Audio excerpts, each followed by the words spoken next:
Charles tells me there are two factors regarding Michael Penix's growth that he says we should consider more than we have. Do tell. Yeah, and I want to skip all the way to the very bottom of not only this conversation, but like his career. I think it's going to work. I really do. And there's so much to like. All right. There are two factors we hadn't really considered. One is the roster at UW when he was there setting all those records. This is not, oh, look at all the talent around him, but it's kind of look at all this talent around him. He had Roma Dunze, Yep. Jalen Polk, Yep. Jalen McMillan, the tight end that the Bucs drafted, an NFL running back. That's 4 NFL receivers and an NFL running back. And a really aggressive head coach, and he was really, really good, Michael Penix was. And he had all this ish around him going against, I don't know, a sophomore accounting major. Like, even if you're good enough to start at Cal Berkeley, you're not good enough to cover Roma Dunze or one of the other 4 NFL players on that offense that caught passes. So that's part of it. Like, there was a lot of context to everything that Michael Penix was really, really good at himself, okay?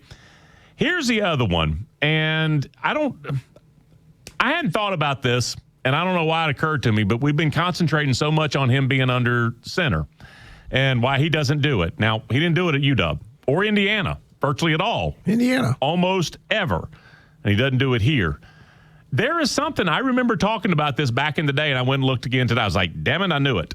If you remember Alex Smith from Utah, he was the first overall pick in the draft. He played quarterback out there for Urban and was just a wizard with the football. It was unbelievable. That's how you get to be a quarterback's first overall pick. He graduated from Utah with a degree in economics in 2 years. He was halfway through his master's 6 months later when he got drafted. Alex Smith is really, really bright. Alex Smith has said when he got to the NFL, it took him a full year and a half to learn how to really play under center and then go play action. And Alex Smith is distinctively intelligent at this stuff. Michael Penix has a lot of experience playing quarterback. He's older. He's got the brain power, I'm sure. Alex Smith said it took me about a year and a half to really figure out. He said that here was the thing. When you turn your back on an NFL defense, 3/4 of a second later, all 11 guys are in different spots. He's like, you can't pick up the coverage. He says you have to get experience doing this. So this easy, quick fix that we all have, it's true. That's how you bust open the really deep stuff is with play action. Mm-hmm. And you can't do play action as well if he's not under center. Zach Robinson knows all that as well. I don't know if this is the reason, but I know there is a reason because Zach knows about under center and play action. So there's a couple other things we probably should at least factor in that maybe what we think about Michael Penix collectively, it will still be true. It just won't be true week 1, 2, and 3 of this season. If only, and hear me out on this, if only the league would come up with some sort of a system that would allow you to play fake games before the regular season, you could work through these, but the league doesn't do that. So I'm not mad at Raheem or Zach. There's just nowhere to play the. Would seem beneficial. Wouldn't it? And your theory might be true. There's always things we don't know. But if we're just doing the most elementary analysis of this, and I consider myself elementary analysis, I'm not breaking down film, but I enjoyed the hell out of Dan Orlovsky's breakdown. I enjoyed the hell out of all these all-22s I see. I find them fascinating.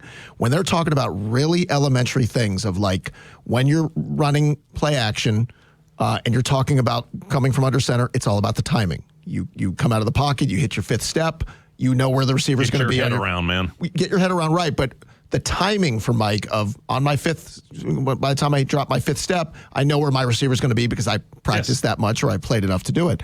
When you're doing play action from the gun or the pistol, there's no real sucking in a linebacker. There's no real having a safety biting because they're not following the footsteps of the quarterback. Everybody's staring at each other the whole time. There's the football. I see the football. It's right there. But it also doesn't allow Mike to have the timing to really either take a deep shot or some of the things he wants to do if anything is wrong.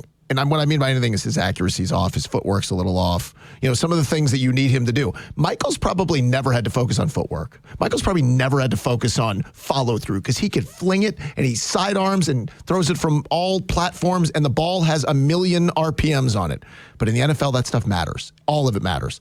You throw guys open, guys aren't open. You mentioned what he did at Washington. How many guys do you think were standing sometimes looking at the football waiting on it because you could always find somebody who was open? That's never the case in the NFL. By the time they they've turned, and if they're flat-footed waiting on a ball, somebody's breaking on the ball. And those are timing mechanisms that do make me wonder if you're playing out of the gun or the pistol constantly, if you're ever going to get those down. That's a concern. The other day, we had Brian Finneran on. He knows about playing wide receiver and passing offense in the NFL. Did it for 12 years or 13 maybe. And I asked him the first question. I was like, "Can you throw over cover 2?" And he's like, "Yeah." I was like, "No. Can you throw over it if you're Zach Robinson with this roster?" He's like, "Oh." He's like, "Yeah, there's some 50-50 balls you can do, but it's a different version of like that Kansas City thing back in the day where they just went downfield." The fact that we're talking about this with a team that spent the 4th pick, the 8th pick, and the 8th pick on skill positions and the 8th pick on a quarterback, you should be able to say to Kyle Pitts, who's 6'4", or 6'6", 240 and runs a 4.4, I'm going to throw a go ball. And we're going to put it up and you're going to go get it. And you're going to be better than him. Darnell Mooney's not a size guy. He's a speed guy. Darnell, I'm going to throw a go ball and we're going to have you go try to get it. Like, those are things. I'd love to have 4 track stars. I don't. Not many teams do, but I will also say this to piggyback off what you're talking about. I don't know how much of the Cardinals-Seahawks game you watched yesterday. Hate the uniforms Cardinals rolling out. I hate what the Cardinals were trying to do to the game. Every pass was a 5-yard pass. Every pass was at the line of scrimmage. And most teams live like this now. And I will agree that defenses are faster and more talented than ever. But offensive play callers, this reminds me of 90s NBA, where the games were 76-74, and these coaches were like, I don't think I'll get fired if I play a close game and lose. It feels like that's what all these offensive coaches are doing. Very few are opening it up, taking shots, playing wide open football. Everything's screens, 5-yard dumps, stuff right at the line, run after the catch. Well, that's not why Michael Penix was drafted. If you're telling me you're doing that with Kyler Murray for size things and all that, fine. Michael was here because he could make every throw on the football field, and you're not asking him to make every throw. That's part of the problem. Let's see if that's different on Sunday against the Commanders.